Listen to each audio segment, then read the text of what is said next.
मायका, माँ के नाम से ही शुरू हो रहा है मायका। घर में कोई उत्सव हो, शादी विवाह हो, फंक्शन हो, दुनिया भर के रिश्तेदार आ जावे, लेकिन माँ को चैन नहीं। क्यों? जब तक बेटी नहीं आवे। अब अगर बेटी आ गई तो मैया को लगता है कि पूरा संसार जमा हो गया है, खुश हो जाती है। आपने देखा होगा, माताएं तो जानती होंगी, जब बेटी आती है तो सबसे पहले माँ से ही मिलती है। घर में कोई भी रहे, कितने भी लोग रहे, अगर माँ नहीं दिखती तो पूछती मम्मी कहाँ है। बिना माँ को देखे चैन नहीं। और वो माँ जब बेटी को गले लगाती है तो पूछती है कैसी हो, इतनी दूर से आई, कुछ खाई नहीं, चलो पहले कुछ खा लेते फिर आराम से बैठकर बात करें। घंटों माँ बेटी बात करते रहते, समय का पता ही नहीं चलता। और जब बेटी को विदा करने का समय आता है तो दरवाजे के सामने माँ तब तक खड़ी रहती है जब तक बेटी तो दिखे दिखे। बेटी की गाड़ी भी दिख रही तो माँ दरवाजे पर खड़ी होकर के निहारती रहेगी, भले पीछे की गाड़ी का साइड दिखे।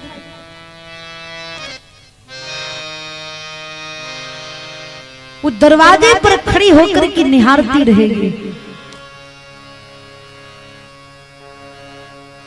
अद्भुत प्रेम। जब माँ के न रहने के बाद बेटी मायके आती है ना, तो उस माँ के हाथ से भरे हुए गिलास के पानी की याद करके रोती है। और जब विदाई होने लगती है तो जब दरवाजे से निकलती है तो कोई उसकी तरफ देखने वाला नहीं होता। तब उसको लगता काश मेरी माँ होती तो मुझे जी भर के निहार रही होती। अद्भुत प्रेम। माँ की ममता पर कोई पाबंद नहीं। और ससुराल से बेटियां आती हैं, बेटा आवे कहीं से आवे तो माँ का पहला प्रश्न, बहुत कमजोर हो गए हो, कितना मोटा कर जाओ। उनकी नजर में यही लेगा ये कमजोर हो गया है।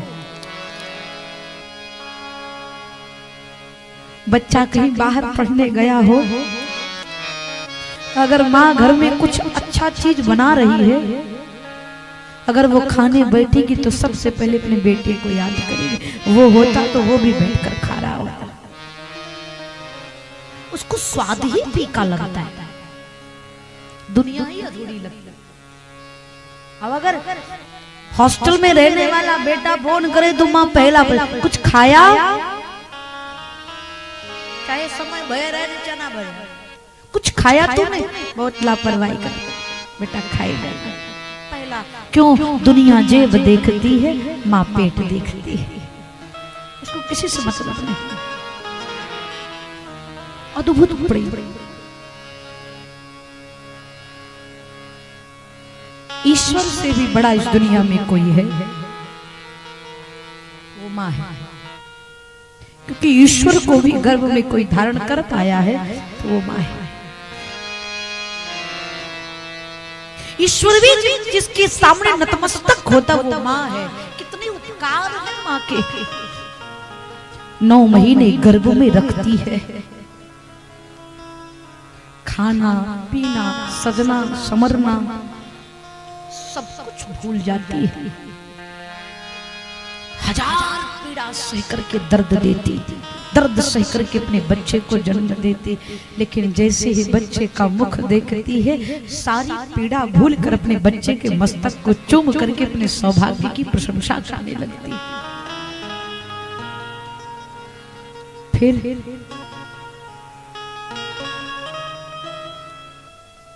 नींद हराम, भूख हराम। अगर भोजन करने बैठी है, बच्चा गंदगी कर देता है तो माँ भोजन की थाली खिसका देती है, अपने बच्चे को गोद में उठाती है, ले जाकर के स्वच्छ बनाती है। कितनों कभी कभी गृह कार्य में माताएं संलग्न रहती और बच्चा रोने लगे तो खिलौना देती, खेल ले। लेकिन अगर वो बच्चा खिलौने से नहीं मानता तो माँ एक हाथ से अपने गोद में अपने बच्चे को उठाती है, एक हाथ से पूरे घर में झाड़ू लगाती है, क्योंकि गृह कार्य भी करना है, लेकिन अपने बच्चे को रोता हुआ नहीं देख सकती। जो स्वयं आधा पेट रह करके बच्चे को भरपेट खिलाए वो माँ होती है।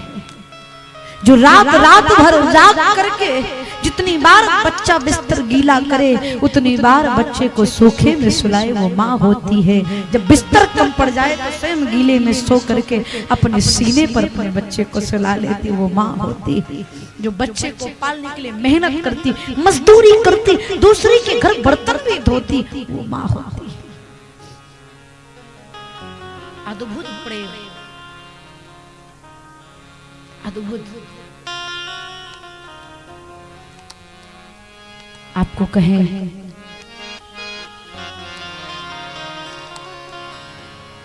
अपना नहीं तुझे सुख दुख कोई, अपना नहीं तुझे सुख दुख कोई।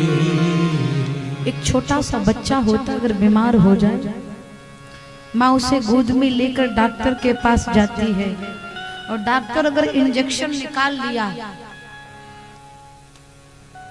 तो बच्चा बाद में रोता है। इंजेक्शन देखकर पहले माँ रोने लगती है, ये इंजेक्शन अभी मेरे बच्चे के शरीर में लगेगा। इतना प्रेम, दर्द की अनुभूति करती है। अपना नहीं तुझे सुख दुख कोई।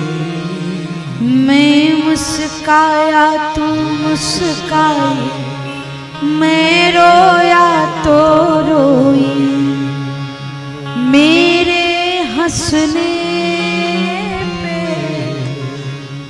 मेरे रोने पे तू बलिहारी है। ओ माँ,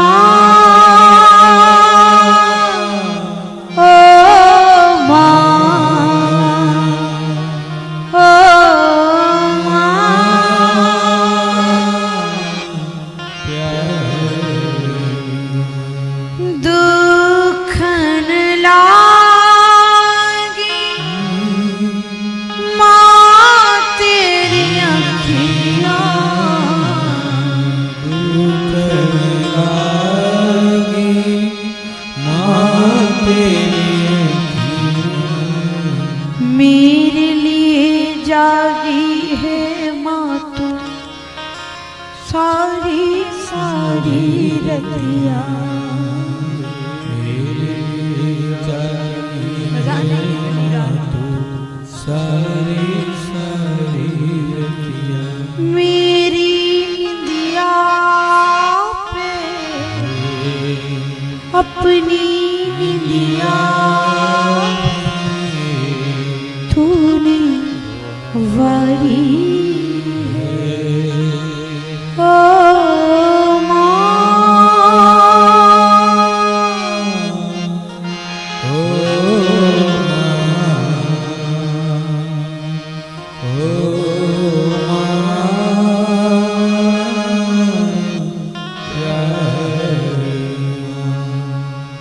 माँ बच्चों की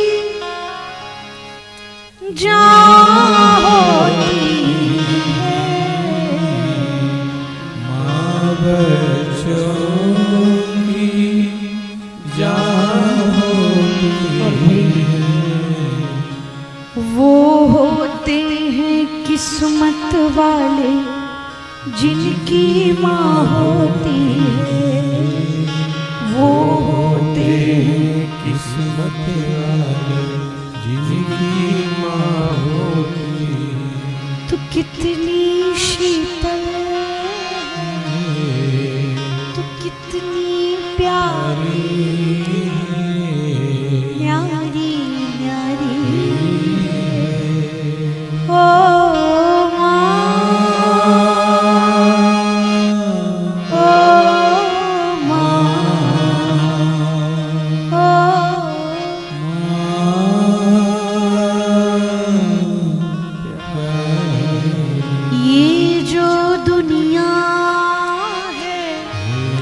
ये बन है कांटो बस तू फुलवारी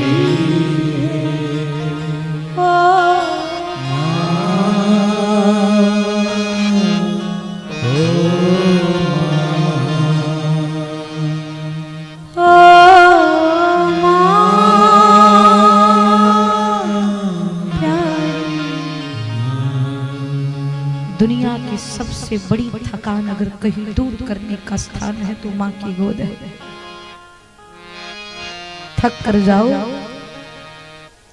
अगर माँ के गोद में सर रख दिए, माँ ने अपना करुणा भरा हाथ आपके सर पर फेर दिया तो लगता है सारी थकान चंद सेकंड में दूर हो गई। एक बात कहकर मैं आगे बढ़ूंगी। माता पिता दोनों नेत्र की भांति होते हैं, अगर एक बार चले जाए तो दोबारा मिलते नहीं है प्यारे। लेकिन आज का दुर्भाग्य है कि जो 9 महीने माँ अपने अंक में अपने बच्चे को रखती है, वही बच्चे जब बहुत बड़े हो जाते हैं तो अपने माता पिता को घर में नहीं रख पाते। ये दुर्भाग्य का विषय है, बहुत दुर्भाग्य का विषय है। बिना कहे बच्चों की बात को जब बोल नहीं पाता तब भी बच्चे की हर पीड़ा हर सुख हर दुख को मां समझ जाती है। मैं हमेशा शक्ति कहती हूँ, किसी के हिस्से में मकान आया तो किसी के हिस्से में दुकान आई, किसी के हिस्से में मकान आया किसी के हिस्से में दुकान आई। मैं घर में सबसे छोटा था, मेरे हिस्से में मेरी माँ आई। संपत्ति एक तरफ कर दीजिए और माता पिता के चरणों की सेवा एक तरफ कर दीजिए। मैं आपको इस व्यासपीठ से गारंटी के साथ कहती हूँ, जो माता पिता को प्रसन्न रखता है उसको परमात्मा को प्रसन्न रखने की जरूरत पड़ती ही नहीं है। ईश्वर अपने आप सुखी रहेगा। जो माँ के चरणों में झुक जाएगा, संसार का सारा